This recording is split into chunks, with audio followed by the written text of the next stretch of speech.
Fala pessoal, tudo bem? Aqui a professora Débora Oliveira e eu voltei para a gente ter mais uma aula de revisão de literatura para ESA.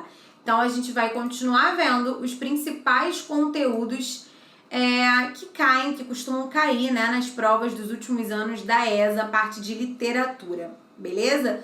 Vamos lá, a gente já viu barroco e arcadismo na primeira aula e agora a gente vai ver romantismo. Então, as três gerações do romantismo, principais características, contexto histórico e social, exemplos de poemas e por aí vai, beleza? Então, vamos lá. Chegamos ao romantismo, primeira geração. A primeira geração do romantismo, ela também pode ser chamada de indianista e nacionalista, porque a gente vai relembrar mais à frente, tá? Vamos lá, primeiro a gente precisa entender o contexto, né? O que está acontecendo no Brasil e no mundo nesse momento. A gente está aqui no século XIX, aproximadamente entre 1836 e 1852. E por que especificamente 1836 como o início?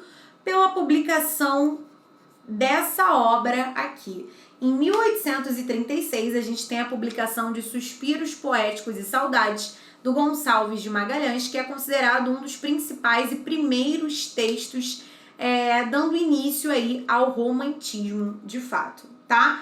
O que está acontecendo? A gente está vendo uma revolução industrial e revolução francesa. Portugal está em crise, então está acontecendo uma crise portuguesa, logo a família real vem para o Brasil, acontece a criação da imprensa régia, que é a nossa primeira imprensa oficial no Brasil, e a consequência da criação dela é de que há um estímulo a mais produção, né? A gente tem a criação de uma imprensa, então, consequentemente, a gente tem mais produção. E aí, acontece o principal marco, que é a proclamação da independência brasileira. Quando acontece a proclamação da independência brasileira, existe uma necessidade de o Brasil se desvincular um pouco de Portugal, né? Existe uma necessidade de ter uma identidade nacional como cultura brasileira. O que é típico brasileiro? O que é influência europeia, influência de Portugal? Nós fomos colonizados pelos portugueses, né? Então, nesse momento de proclamação da independência, existe uma necessidade de se desvincular um pouco disso, da gente encontrar a nossa identidade, entender o que é nosso, quem somos nós, sem essa influência de Portugal. Logo, a gente tem uma contraposição à tradição artística clássica e um caráter anticolonialista e anti-lusitano, ou seja, perder essa imagem de país colonizado, né?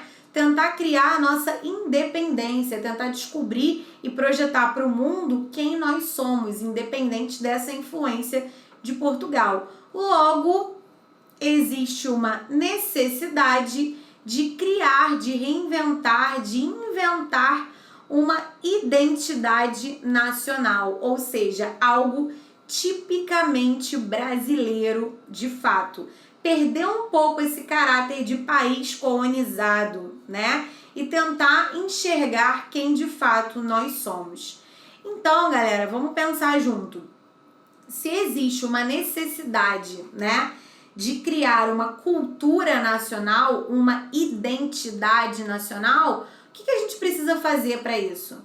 A gente precisa exaltar o que a gente tem tipicamente brasileiro, o que é tipicamente nosso, antes de sermos um país colonizado. O que é tipicamente nosso? Quem nós somos de fato, desde o início? É aí que a gente vai descobrir as características, a gente vai relembrar as características dessa primeira geração. Obviamente, o objetivo vai ser desenvolver um caráter nacionalista, né? Então, o nacionalismo tá aí como principal objetivo.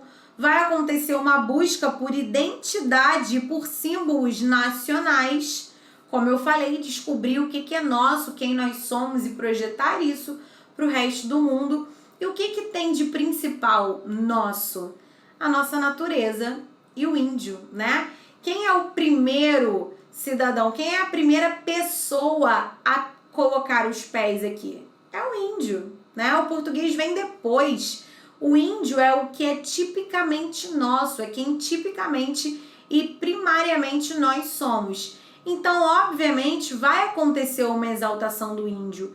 O índio, ele é colocado como protagonista das produções desse período. Então, olha aí, a figura do índio como protagonista é vista como um exemplo de moral, de princípios e de valores. É o bom selvagem, fecha aspas.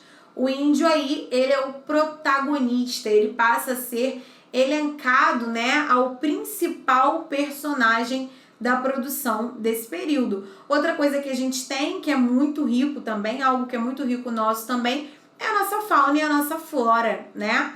Então, fauna e flora ricas, nossa natureza vai ser muito exaltada, olha aí. Nossa natureza que é exuberante, viva, tá? A natureza, ela é comparada a um Éden, ela é vista como um Éden terrestre, um Éden, algo de perfeição, algo maravilhoso, né? Então, o que a gente tem de tipicamente do Brasil, elementos tipicamente nacionais brasileiros?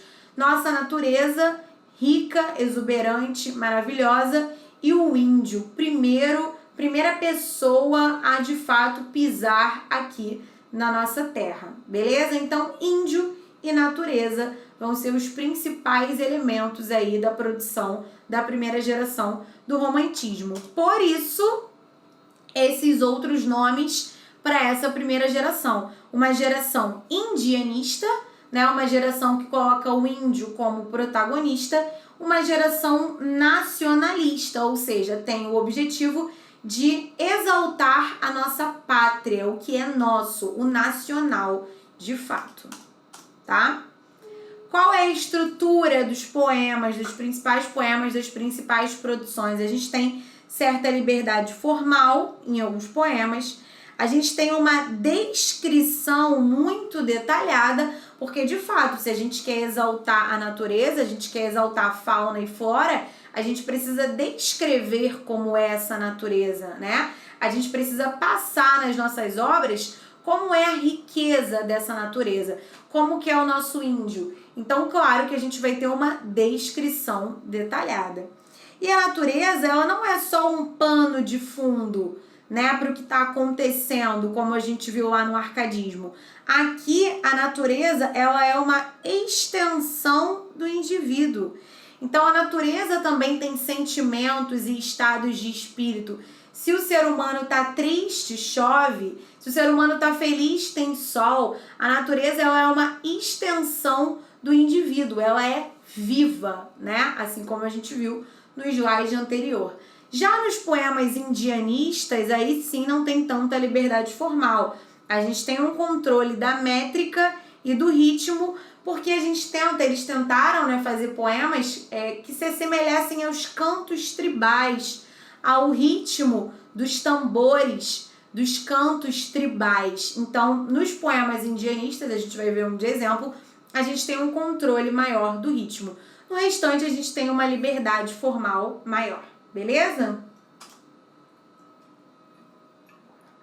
Exemplo, né? Primeiro exemplo aí é a Canção do Exílio, né, gente? É um dos poemas mais famosos da literatura brasileira, com certeza vocês conhecem, então relembrando, né?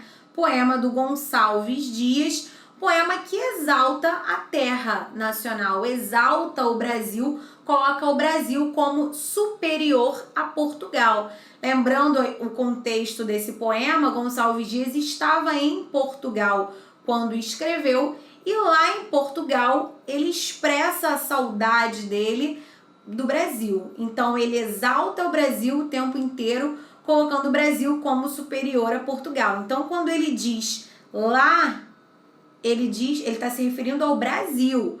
E quando ele fala aqui, ele tá falando de Portugal, porque ele escreve esse poema em Portugal, tá? Então vamos lá, relembrar, né? A Canção do Exílio. Minha terra tem palmeiras, onde canta o sabiá. As aves que aqui, Portugal, né? Gorjeiam, cantam, não gorjeiam como lá, Brasil. Ou seja, a terra dele, né? O Brasil, tem palmeiras, ele começa exaltando a natureza, né? Tem palmeiras onde canta o sabiá, exaltando as árvores, exaltando as aves.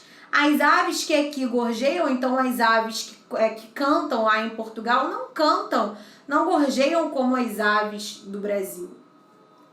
Nosso céu tem mais estrelas, nossas várzeas têm mais flores, nossos bosques têm mais vida, nossa vida mais amores. Vocês sabem, ouvindo vocês já conhecem, né, a semelhança com o hino nacional, que de fato se inspira, né, o hino nacional é feito depois da criação desse poema, e de fato há inspiração nesse trecho aí, nessa estrofe desse poema, tá? Em cismar sozinho à noite, mais prazer encontro eu lá, minha terra tem palmeiras onde canta o sabiá. Minha terra tem primores que tais não encontro eu cá. Em cismar sozinho à noite, mais prazer encontro eu lá. Minha terra tem palmeiras onde canta o sabiá. Não permita, Deus, que eu morra sem que eu volte para lá. Sem que eu desfrute os primores que não encontro por cá. Sem que ainda vista as palmeiras onde canta o sabiá. Então, um dos poemas mais famosos da literatura brasileira, né? Canção do Exílio, um poema tipicamente nacionalista que exalta a pátria, exalta o Brasil e coloca o Brasil como superior, né? Valorizando a fauna, a flora, falando bem da natureza, das árvores, das aves, colocando o Brasil como superior nesses aspectos a Portugal, que é onde Gonçalves Dias se encontra na criação desse poema, tá? E eu coloquei aqui um exemplo de um poema que tenta se assemelhar a um canto tribal, né?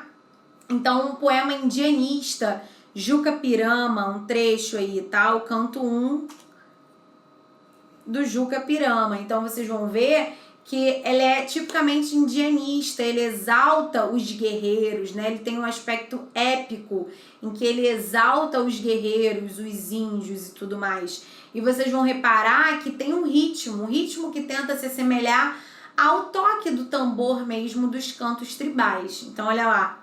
Meu canto de morte, guerreiros ouvi. Sou filho das selvas, nas selvas cresci. Guerreiros descendo da tribo Tupi. Então, reparando o ritmo, como a rima e o ritmo, né, são muito presentes aí nesse poema. Então, meu canto de morte, guerreiros ouvi. Sou filho das selvas, nas selvas cresci. Exaltação mesmo do índio, dos guerreiros indígenas, tá? Da tribo pujante que agora anda errante, por fado inconstante, guerreiros nasci. Sou bravo, sou forte, sou filho do norte, meu canto de morte, guerreiros ouvi. Então dá para ter noção, né? Dá para ter essa ideia de exaltar as histórias, aquela característica bem épica mesmo da literatura. Exaltar as vitórias, exaltar a história dos guerreiros, né? Dos típicos indígenas mesmo. Então, um poema bem indianista. Beleza? Eu vou ler só esse pedacinho, só esse exemplo. Depois vocês dão continuidade à leitura. Principal autor, galera, Gonçalves Dias, né? Falou em Gonçalves Dias, falou em romantismo primeira geração, tá? Tem aí a publicação de Primeiros Cantos, que é a obra que tem vários desses poemas principais, tá? Ele fez, inclusive, um dicionário, publicou um dicionário da língua tupi, importantíssimo, um estudioso da língua tupi. Canção do Exílio, poema dele, um dos poemas mais famosos da literatura. Se se morre de amor, outro poema importantíssimo. O Canto do Guerreiro e um Juca Pirama. São obras importantíssimas desse período, todas de Gonçalves Dias. Beleza? Problemas, gente. Não é uma geração perfeita, nada é perfeito, né? Quais são os problemas que a gente tem aí? Qual problematização a gente pode tirar dessa geração. O que acontece de problemático nessa geração? Apesar de o objetivo ser perder a influência de Portugal e criar uma identidade tipicamente nacional, infelizmente ainda acontece a influência da produção literária europeia. O nosso índio, ele não é de verdade, de maneira realista, como ele aparece na primeira geração do romantismo. Ele é romantizado, ele é exaltado, ele é visto como perfeito, exemplo de caráter e moral e bons costumes e tudo mais. E o ser humano não é assim, né? Nenhum ser humano é assim, o indígena também não é assim. Então, na verdade, o índio retratado na primeira geração do romantismo, ele mais parece um cavaleiro medieval, perfeito, idealizado, né? Não tem o nosso índio real, a cultura real, os hábitos e os costumes reais do nosso indígena. É um índio pintado de maneira idealizada e perfeita. Além disso, um outro problema é que muitas obras fazem uma romantização da relação índio-português, né? Como se fossem amigos e como se essa colonização tivesse sido de maneira pacífica. A gente sabe que não foi assim, né? Vocês já viram aí nas aulas de história que não foi bem assim, né? Os dados mostram a queda drástica na quantidade de indígenas após a chegada dos portugueses ao longo dos anos. Então a gente sabe que houve um massacre. Muitos indígenas foram escravizados e assassinados pelos portugueses quando aqui chegaram. Então não existe essa romantização, né, dessa relação entre índio e português. Não foi pacífica. A nossa colonização não foi pacífica. A miscigenação, né, o nascimento de crianças com a mistura de indígenas e portugueses não foi 100% pacífica. Muitas crianças nasceram do estupro. Muitas indígenas foram estupradas por portugueses. Então, a nossa miscigenação nasceu do estupro, né? Na grande maioria das vezes. Não foi algo pacífico. Então, mais um problema aí. Existe uma romantização em algumas obras dessa relação índio-português e a gente sabe que as coisas não aconteceram de maneira pacífica, tudo lindo, maravilhoso, amizade, índio-português, melhores amigos. A gente sabe que não foi bem assim que aconteceu, né? Um outro problema é que as obras desse período excluem totalmente o negro do processo de formação do Brasil. Os negros não são mencionados nesse período, né? Na maioria das obras. Ou seja, esse é um outro problema, porque os negros participaram ativamente do processo de formação do Brasil. Então, existe essa exclusão. Esse é um outro problema. Coisas que podem aparecer aí também em algumas questões. Beleza? Resumindo, galera, primeira geração do romantismo, uma geração típica nacionalista, patriota. O objetivo aí é exaltar o índio. Então, a gente tem aí, por isso, outro nome, que é o nome de geração indianista, né? A presença do indianismo, a presença do nacionalismo, do patriotismo, exaltação da pátria, da terra brasileira e uma natureza exuberante sendo descrita nas obras, tá? Principal autor, Canção do Exílio, poema mais famoso do período. Principal autor, olha eu louca. Principal autor, Gonçalves Dias, poema mais famoso do período, Canção do Exílio. Beleza? Vamos para a nossa próxima geração do romantismo. Chegamos aí à nossa segunda geração do romantismo, também chamada de ultrarromântica, né? Ultrarromantismo, byronismo e mal do século. Por quê? A gente vai entender mais à frente.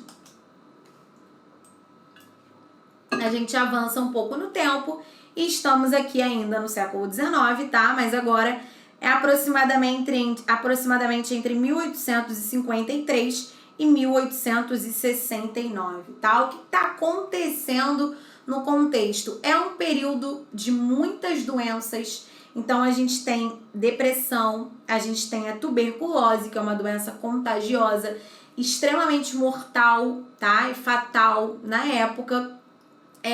A gente tem uma sociedade com vícios, vícios em álcool, vícios em drogas como haxixe, ópio, o absinto, que é uma bebida alcoólica, muito alcoólica, né, com teor alcoólico alto, é uma bebida muito comum nesse período. Então a gente tem aí uma época de doenças e vícios. Logo, a gente tem um período de expectativa de vida baixa. As pessoas nessa época, muitas pessoas nessa época morrem muito cedo, morrem na casa aí dos 20 e poucos anos, o que é muito pouco se a gente for comparar com hoje em dia, né? A gente tem aí escritores jovens à margem da sociedade, escritores que se sentem excluídos, tá? Da sociedade, se sentem mal, se sentem de fato à margem da sociedade. Em compensação, a gente tem aí no romantismo inglês Lord Byron, daí o nome byronismo, tá? Lord Byron e Shelley, que são dois escritores importantíssimos aí, que trazem muita influência, principalmente o Lord Byron, trazem muita influência para o nosso romantismo brasileiro, tá? Então vamos lá, gente, o que a gente tem aí? Eu falei para vocês que a gente tem poetas que são jovens à margem da sociedade, jovens que morrem muito cedo, recebem o apelido de geração perdida. Uma galera que vai perder a vida, que vai morrer muito cedo. Os nossos principais poetas desse período, eu coloquei mais à frente, morrem muito cedo. A gente tem uma poesia individualista. Por quê? Diferente da geração anterior, que tinha o objetivo de deixar um legado, tinha o objetivo de criar uma cultura nacional, uma identidade nacional, ou seja, algo coletivo, aqui não. Aqui nesse momento nós temos jovens que escrevem de maneira confessional. Então é um tom confessional, é como se fossem jovens desabafando, né? Colocando os sentimentos e as dores e os desejos deles no papel, no poema. Então a gente chama de poesia individualista porque eles estão pensando no que eles estão sentindo. Eles não estão com a preocupação de criar uma identidade coletiva.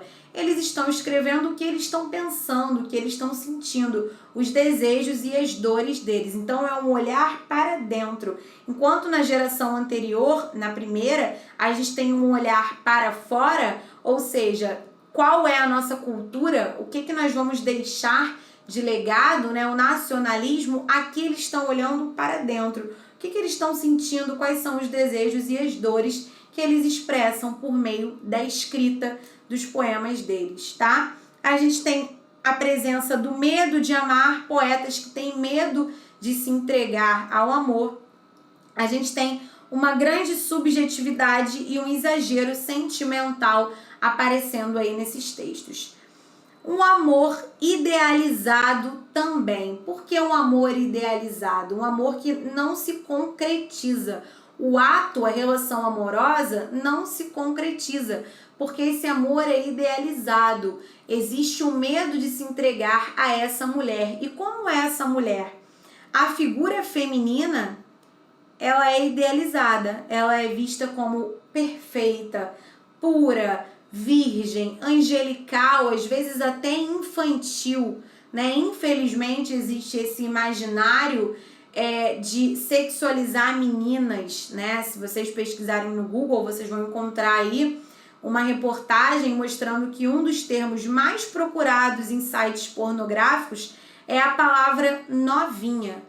Então, muitas pessoas buscam vídeos pornográficos de meninas novas, né? A presença aí da pedofilia, que a gente infelizmente tem na sociedade. Então, a mulher nesse período, às vezes, ela tem uma imagem até infantil, aquele imaginário de que a mulher pura, angelical, virgem, é a ideal, é a perfeita. Então, essa mulher, ela é idealizada, ela é colocada nesse patamar de que essa é a mulher que é a mulher perfeita, ou a menina, né, tem essa imagem, esse perfil infantilizado, né, dessa criatura mais infantil, e esse amor idealizado, esse medo de amar, esse medo de se entregar ao amor. O padrão de beleza da época, galera, é o seguinte: é um aspecto de doente, um aspecto de uma pessoa que está doente. Então a gente tem uma pessoa pálida, uma pessoa extremamente magra, com os olhos fundos, muito olheira. É o aspecto de uma pessoa doente. Por quê? Eles morriam muito cedo. Eles romantizavam a morte. Eles queriam morrer, como a gente vai ver nos próximos slides, nos exemplos de poemas. Eles queriam morrer. A vida deles era uma vida difícil. Eles consideravam que essa vida deles era muito ruim. Era uma vida com doenças, com vícios.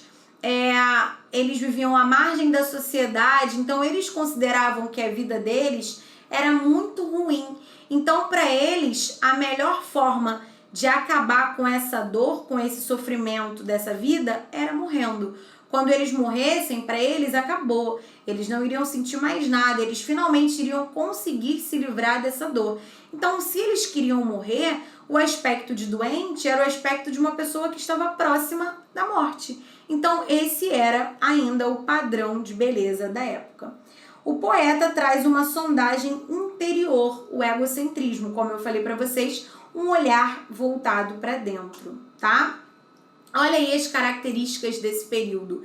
A gente tem a morte como escapismo, ou seja, a morte como fuga da realidade. Se tá muito ruim viver assim, então eu quero morrer, porque quando eu morrer, acabou. Eu vou finalmente me livrar desse sofrimento. Era assim que eles enxergavam, tá? Então a morte nesses poemas, ela é vista como escapismo, como fuga da realidade, tá? A gente tem a natureza também aí diretamente associada a esse sentimento de tristeza, de profunda, de querer morrer, melancolia. Então a gente tem tempestade, trovões, raios, poemas escritos com a paisagem à noite e tudo mais, tá? A gente tem uma influência gótica nos poemas, ambientes sombrios, sobretudo cemitérios. Muitas vezes os poetas se encontravam em cemitérios para escrever, porque o cemitério era visto como local de inspiração, porque eles queriam chegar logo, eles queriam estar logo no cemitério, porque eles queriam morrer, tá?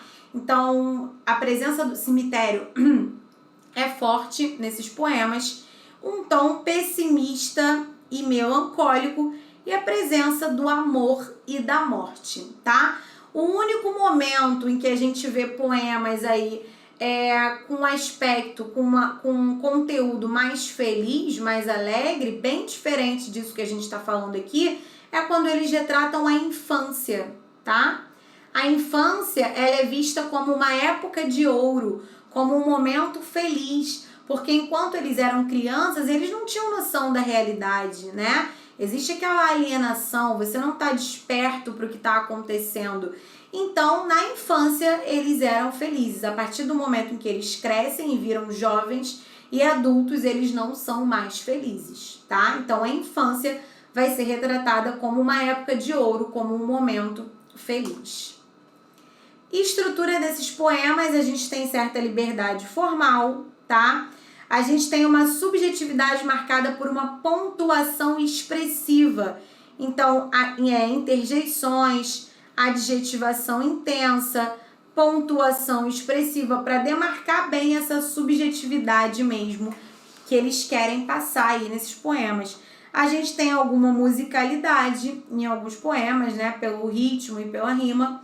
E substantivos, uma presença abundante de substantivos que remetem ao pessimismo, à tristeza e à melancolia, tá? Então, o que acontecia? Eram poetas muitas vezes depressivos, eram poetas viciados em drogas, em álcool, eram poetas tristes, poetas que muitas vezes estavam doentes. Então, a tuberculose é uma doença contagiosa e eles se encontravam para escrever, né? Eram grupos de poetas e eles se reuniam muitas vezes em tavernas. Pesquisem depois o que eram as tavernas. Eram locais fechados em que eles se reuniam para beber ou para se drogar e para escrever. E o que acontecia? A tuberculose é uma doença contagiosa, né? Então, muitos tinham tuberculose, muitos morreram de tuberculose e um passava para o outro, né? Quando se encontravam nesses locais fechados, de pouca ou nenhuma circulação de ar. Então acaba que muitos morreram muito cedo, daí geração perdida, tá? Essa subjetividade intensa traz aí pra gente o nome de ultra-romantismo, né? Esse prefixo de intensidade, né? Ultra-romantismo, então olha só. Ultra-romantismo, byronismo, pela influência do Lord Byron, e mal do século, né? Por todos esses fatores aí que eu expliquei para vocês. Coloquei para vocês a idade para vocês entenderem, né? Visualizarem melhor o que eu tô falando. Então vamos lá. Principais autores desse período. Álvares de Azevedo, né? Foi visto como o que tinha produções importantíssimas e de uma qualidade muito grande, tá? Então, Álvares de Azevedo, que morreu aos 20 anos de idade, tá?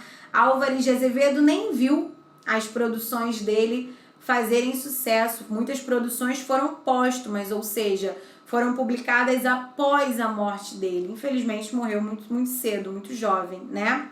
Casimiro de Abreu, outro poeta importantíssimo, foi um dos mais populares do período, morreu aos 21 anos, Junqueira Freire aos 22 e quem morreu um pouco mais velho foi o Fagundes Varela aos 33 anos, tá? Coloquei aqui para vocês um exemplo de um poema do Junqueira Freire que dá para vocês visualizarem exatamente tudo isso que eu expliquei para vocês. Então, o título do poema, Morte. Já dá para visualizar, já dá para entender bastante por aí, né? Hora de delírio. Olha o poema. Pensamento gentil de paz eterna, amiga morte, vem.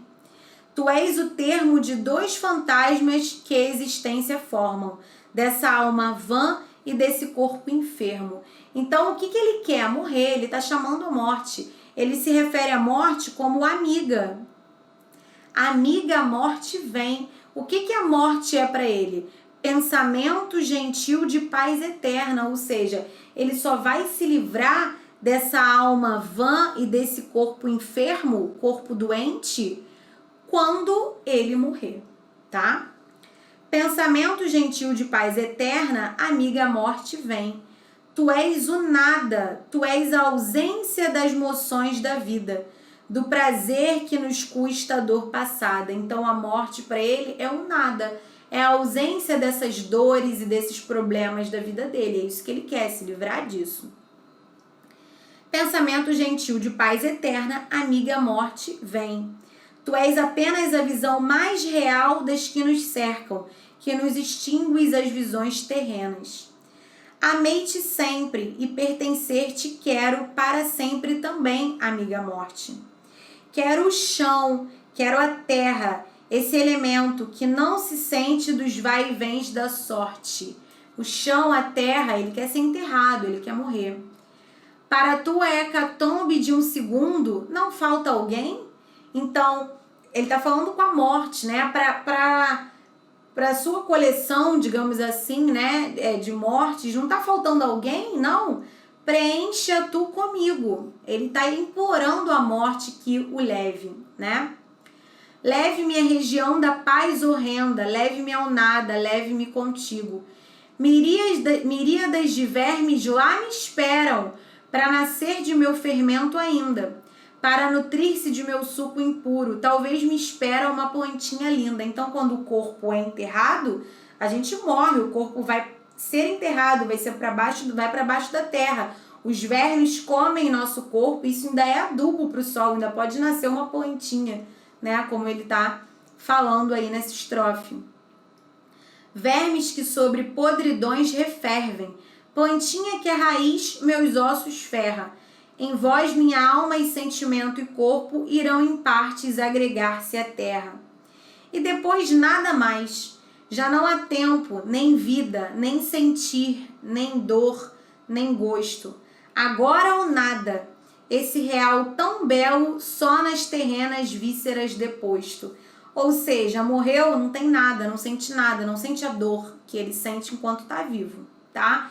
Então, eu coloquei esse exemplo aí porque acho que esse poema exemplifica bem tudo isso que eu expliquei até agora, todas essas características da segunda geração, tá? E aqui eu coloquei um poema do Casimiro de Abreu, que eu não vou ler ele todo, porque ele é bem grande, para a aula não ficar muito extensa, né? Muito cansativa. Mas esse é um exemplo do outro lado, ou seja, do lado da infância feliz, tá? Meus 8 anos é o nome do poema, e olha lá. Ó, que saudade que eu tenho da aurora da minha vida, da minha infância querida que os anos não trazem mais. Que amor, que sonhos, que flores, naquelas tardes fagueiras, a sombra das bananeiras, debaixo dos laranjais. Então ele relembra da infância dele de maneira feliz, como a infância dele era a época de ouro, né? Ele era feliz, o único momento em que ele era feliz era na infância dele e ele sente falta desse período. E aí, como são belos os dias do despontar da existência, né? Os dias assim que você nasce. Respira a alma a inocência como perfumes à flor. O mar é o lago sereno, o céu um manto azulado, o mundo um sonho dourado, a vida um hino de amor. Então a criança não enxerga as dores e os problemas da vida, né? Ela enxerga tudo de maneira positiva. Então aí depois vocês conhecem já esse poema, né? Que é uma aula de revisão, então só pra gente relembrar mesmo, tá? Esse outro lado. Coloquei aqui para vocês um resumão geral que eu tirei de um livro muito bom, tá? Faz parte do edital de vários concursos, inclusive. E aí, essa imagem faz uma oposição entre o romantismo, né, que a gente viu até aqui, e o arcadismo, que a gente viu lá na primeira aula. Então, no romantismo, a gente tem um predomínio da emoção, enquanto o arcadismo preza mais pela razão. No romantismo, a gente tem mais o subjetivismo, enquanto no arcadismo, o objetivismo. Nacionalismo no romantismo, um universalismo, nativismo no arcadismo. Maior liberdade formal no romantismo e maior contenção formal no arcadismo. Lembrando que aqui a gente está falando de maioria, tá? Não de tudo, não de 100%. Maioria do que aparece, sempre tem as exceções. Romantismo é um vocabulário, uma sintaxe com características mais brasileiras, né? E o vocabulário e sintaxe com uma influência mais lusitana, portuguesa, europeia ainda no arcadismo. No romantismo a gente tem gosto pelas redondilhas, enquanto no arcadismo, gosto pelo verso decassílabo e pelo soneto. Romantismo, a valorização da cultura popular, né, a esse objetivo, enquanto no arcadismo tem mais uma imitação da cultura clássica greco-latina. No romantismo a gente tem uma natureza mais real, como eu falei para vocês, né? Interage com o eu lírico feliz, sol, dia lindo, céu azul, eu lírico triste, tempestade, raio, trovão, noite. Enquanto no arcadismo a natureza é apenas um pano de fundo para os idílios amorosos. Então, para o que vai acontecer ali sempre na natureza, né? A natureza é importantíssima no arcadismo, mas ela é um pano de fundo, ela não é viva, não interage diretamente com o ser humano como no romantismo. No romantismo a gente tem mais sentimentalismo, estados de alma mais tristes e melancólicos, enquanto no arcadismo a gente tem uma maior busca pelo equilíbrio e pelo racionalismo. Beleza? Então, relembrando aí, resumindo características principais da segunda geração do romantismo: presença do pessimismo, da morte, da depressão, do medo de amar e esse olhar interior, uma poesia mais individualista, egocentrista que olha para dentro. Principais autores: Casimiro de Abreu e Álvares de Azevedo. Então, aí um resumo, né? Resumindo aí principais características da segunda geração do romantismo: ultrarromantismo, byronismo, mal do século, tá? Outros nomes para a segunda geração. Presença do pessimismo, da morte, da depressão, expectativa de vida baixa, medo de amar e um olhar interior, uma poesia mais egocentrista, egocêntrica, individualista, né? Então é um olhar mais para dentro. Principais poetas: Álvares de Azevedo e Casimiro de Abreu. Beleza? Seguindo, vamos à terceira e última geração do romantismo, também conhecida como condoreirismo ou hugoana. Vamos entender por que mais à frente. Vamos lá, contexto primeiro aqui, tá? Vou colocar aqui. Continuamos no século XIX, agora a gente está bem no fim do século XIX, né? Então a gente está mais ou menos entre 1870 e 1880. E a gente tem na França a publicação da obra Os Miseráveis, do romancista francês Victor Hugo. E aí, essa publicação traz uma influência direta para os nossos poetas de terceira geração. Inclusive, tem esse trecho aqui de uma fala do Victor Hugo. A arte não deve buscar apenas o belo, mas, sobretudo, o bem. Ou seja, a arte precisa ser crítica, a arte precisa tentar fazer o bem, mostrar o bem, buscar o bem para a sociedade. E essa obra, Os Miseráveis, tenta retratar isso, retrata a desigualdade social, enfim. Busquem depois aí na internet o enredo dessa obra, desse clássico, Os Miseráveis. Tem adaptação cinematográfica, tem filme, né? Dessa obra, enfim, uma obra importantíssima do Victor Hugo, romancista francês. E essa fala dele, essa obra, influenciam diretamente a nossa literatura aqui de terceira geração, por isso Hugoana. Se ouvirem falar em Hugoana, geração Hugoana, já sabem que Hugoana vem de Victor Hugo, que é a nossa terceira geração do romantismo, tá? E aí, gente, o que está acontecendo no Brasil para a gente entender melhor, né? A gente teve aí uma série de revoltas, a gente teve a Balaiada, a Revolução Farroupilha, uma série de revoltas. Em 1850, a gente tem uma grande prosperidade da indústria cafeeira, tá? Como vocês já viram em história. Então, a gente tem uma prosperidade do café, né? O café está sendo uma das principais maneiras aí de movimentar a economia brasileira. E quem é a mão de obra da indústria cafeeira? É o escravo. Mão de obra escrava. Então, a nossa sociedade está assim. Olhem para cá. A gente tem os abolicionistas, que são as pessoas que lutam pela abolição imediata da escravidão.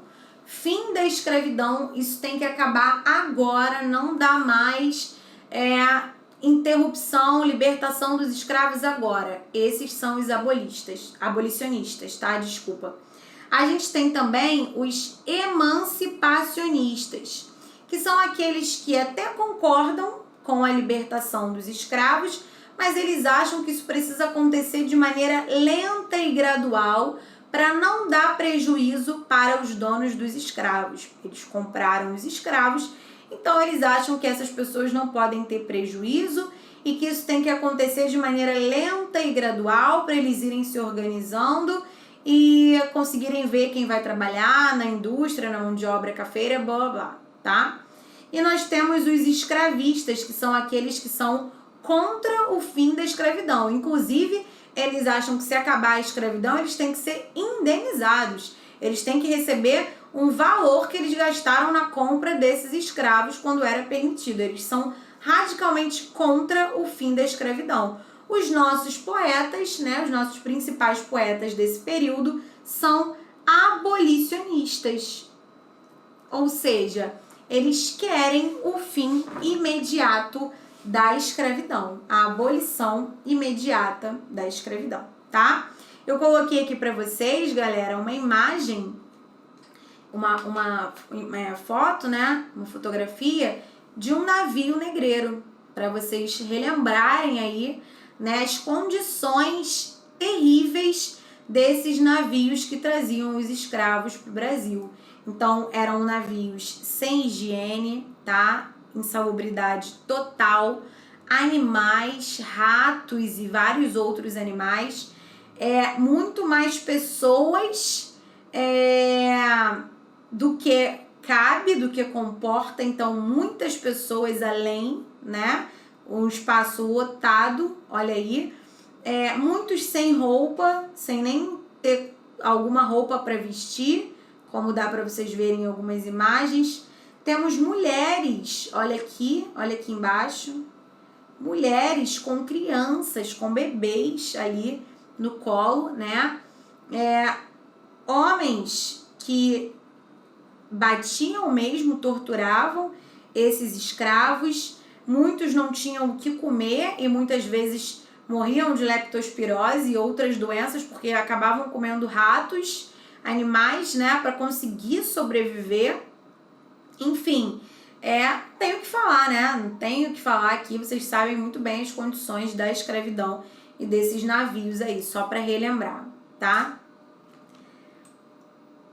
E aí, o que os poetas, então, lutavam? O que os nossos poetas de terceira geração lutavam? Eles lutavam pela liberdade desses escravos, desses negros, tá? Eles queriam a libertação dessas pessoas.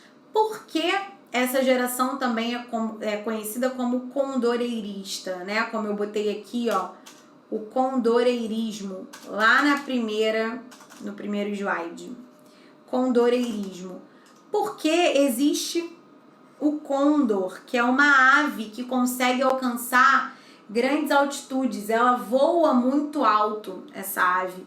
Então, por ela voar muito alto e conseguir se desprender daqui de baixo, ela é vista, essa ave é vista como um símbolo da liberdade.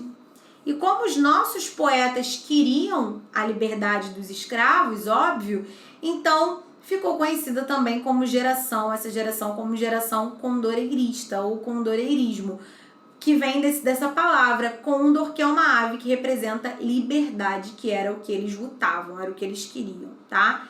Principais temas: a escravidão e a proclamação da República, tá? Os nossos poetas eram abolicionistas e condoreiros, né?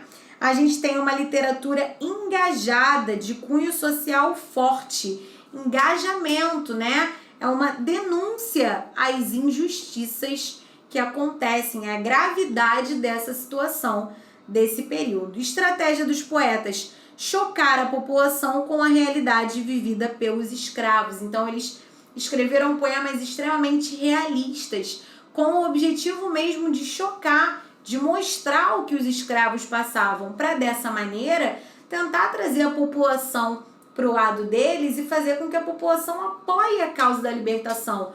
Com a população unida é muito mais fácil pressionar para que essa abolição aconteça imediatamente ou o mais rápido possível. Coloquei outra imagem aqui para vocês. Reparem só, esse homem que está com um chicote na mão, né? Chicoteando escravos, né? Alguns extremamente magros, em condições extremamente precárias. Um não aguentou, reparem aqui, apanhou tanto, foi tão torturado aqui, ó, que ele não aguentou e sai carregado por outro homem. Tá vendo aqui? Mulheres, como eu falei para vocês, com crianças, né? O outro aqui, enfim, a situação terrível que teve aqui, né, no nosso país no período da escravidão. Estrutura: vocativos e exclamações, invocação a Deus e a natureza, né?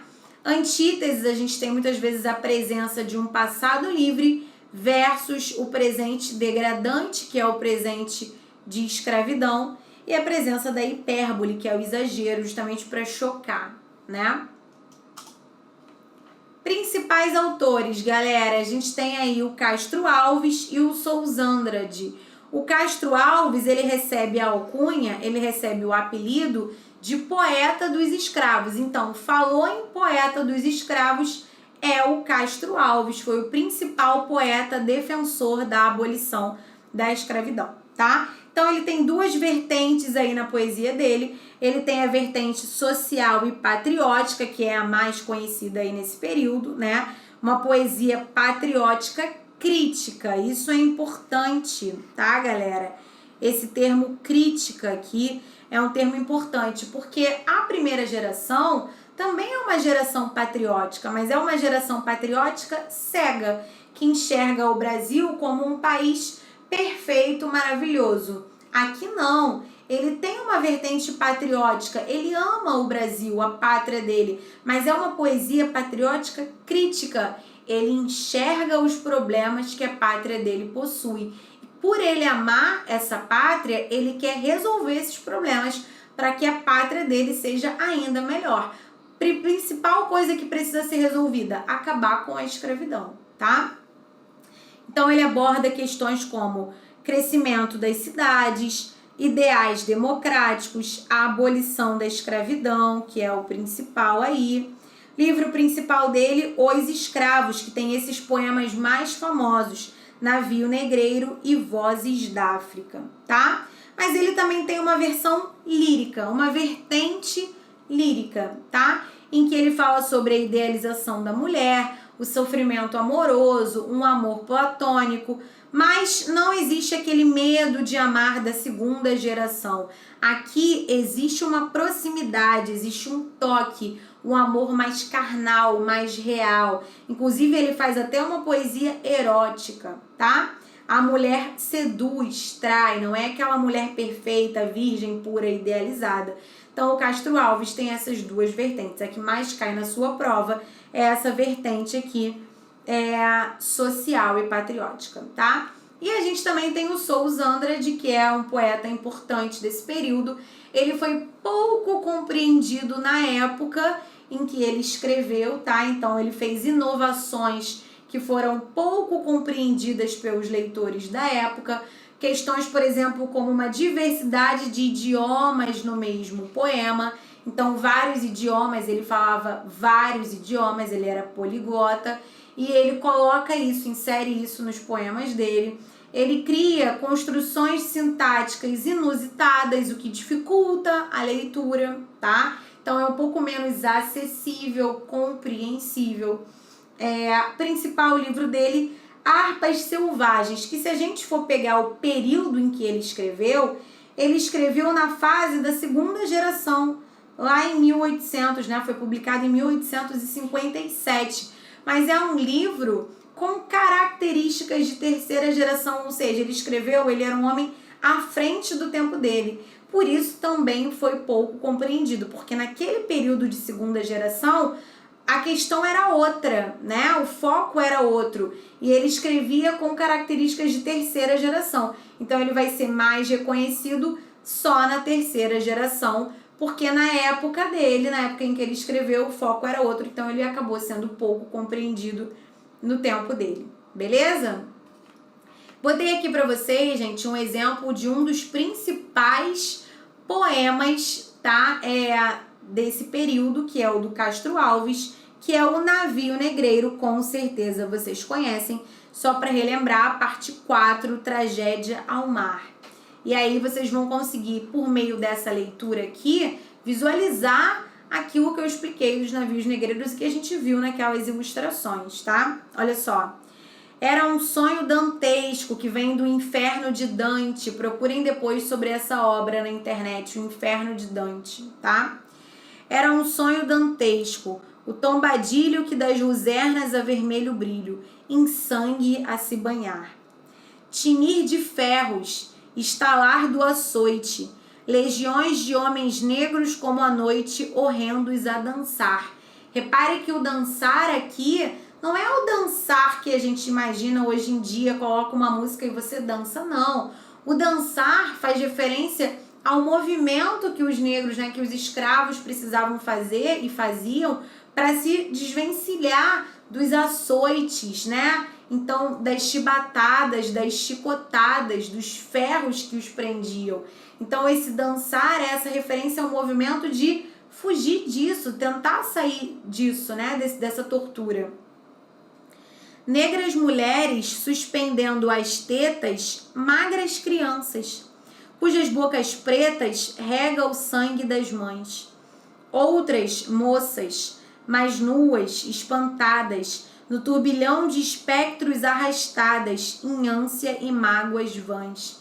Então, as mulheres que têm bebês, né, as mulheres magras, que não tem nem leite, elas nem comem, nem se alimentam, quem dirá a produção de leite para conseguir alimentar a criança magra também, né, que não é alimentada, e outras mais novas, moças que muitas vezes eram estupradas, porque eram meses e meses, né, na embarcação, nesses navios, e os homens, sem ver mulheres, eles achavam, se sentiam no direito, achavam que por isso poderiam estuprar essas outras mais novas, né? Enfim, só piora, né? Terrível. E ri-se a orquestra irônica, estridente, e da ronda fantástica a serpente faz doudas espirais. Observem isso aqui, gente. E da ronda fantástica a serpente faz doudas espirais. Olhem isso aqui. Vocês estão vendo aqui, ó, o chicote, a chibata. Tá vendo? Serpente fazendo espirais, tá fazendo referência a esse movimento, né? Da chicotada, da chibatada, como se esse chicote fosse uma serpente. Espirais, o movimento que ela faz quando ela vai machucar, vai torturar, açoitar o escravo. Se o velho arqueja, se no chão resvala, ouvem-se gritos, o chicote estala e voam mais e mais. Ou seja, se aqueles negros mais velhos não aguentam, se eles já estão exaustos e acabam caindo no chão, acabam não aguentando a tortura, o chicote estala, mais e mais tortura, mais chicotada, né? Enfim, e aí continua, né? O poema. Vibrai rijo o chicote, marinheiros, fazei-os mais dançar. Então a ordem para dar mais chibatada, enfim, açoitar ainda mais esses homens e essas mulheres, né? Esses negros, os escravos. Ou seja, pesadíssimo, né, gente? Muito forte, muito pesado, assim como era a realidade deles, era o que acontecia. Então, por meio de poemas assim, Castro Alves lutava pela libertação desses escravos, para que a população ficasse do lado dos poetas, para que a população não aceitasse isso, não se conformasse e pressionasse para que isso acabasse o mais rápido possível, tá? Resumindo, terceira geração, a gente tem uma poesia social, né, que luta contra as injustiças presentes na sociedade, presença da escravidão, da necessidade da luta pela liberdade desses escravos e um grande engajamento, uma poesia engajada contra as injustiças sociais. Principal nome é o Castro Alves, o poeta dos escravos, obra mais conhecida do momento, Navio Negreiro. Beleza, pessoal? Beijão, espero que vocês tenham conseguido relembrar, né, bem aí o que foi o romantismo brasileiro, uma boa revisão para te preparar ainda mais para sua prova, tá bom? Beijão, tchau, tchau, até a próxima.